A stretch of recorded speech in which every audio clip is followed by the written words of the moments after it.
ఢిల్లీ మీద ఆర్సీబీ గ్రాండ్గా రివెంజ్ చేసుకొని వెళ్ళి టేబుల్ టాప్లో పోయి కూర్చుంది. అలాగే 10లో 7 మ్యాచ్లు గెలిచింది. Almost play of chances confirm అయినట్టే.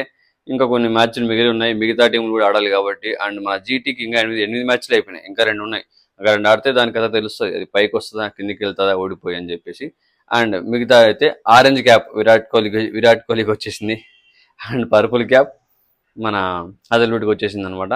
భువనేశ్వర్ నిన్న బౌలింగ్ రఫ్ ఆడించేశాడు. అలాగే మన శ్రేయస్ శర్మ బాగా వేశాడు.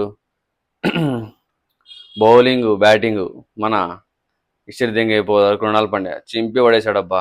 ఎవడైతే యూజ్లెస్ అనుకున్నామో ఆర్సీబీకి వాడే చాలా ఉపయోగపడుతున్నాడు. కొన్ని కొన్ని కీ రోల్స్ ప్లే చేశాడు. ఫీల్డింగ్ కావచ్చు, బ్యాటింగ్ కావచ్చు, బౌలింగ్ కావచ్చు, అవసరమైన టైంలో వికెట్లు ఇవ్వడం కావచ్చు. ఇదే అబ్బా, ఇదే మాకు ఆర్సీబీకి కావాల్సింది. ఇలాంటి పర్ఫార్మెన్సే. ఈ పర్ఫార్మెన్స్ వల్లనే ఇవాళ ఇప్పుడు ఈ పొజిషన్లో ఉంది ఆర్సీబీ. ఆల్మోస్ట్ ఆర్సీబీ అన్బీటబుల్గా నిలిచిపోయింది ఇప్పటి వరకు. అవే ఫ్రమ్ హోమ్ గ్రౌండ్ అనమాట. ఆబ్వియస్లీ స్టిల్ కంటిన్యూగా 6 మ్యాచ్లు గెలిచింది. ఈ రికార్డు కూడా సెట్ చేసింది కొత్తగా.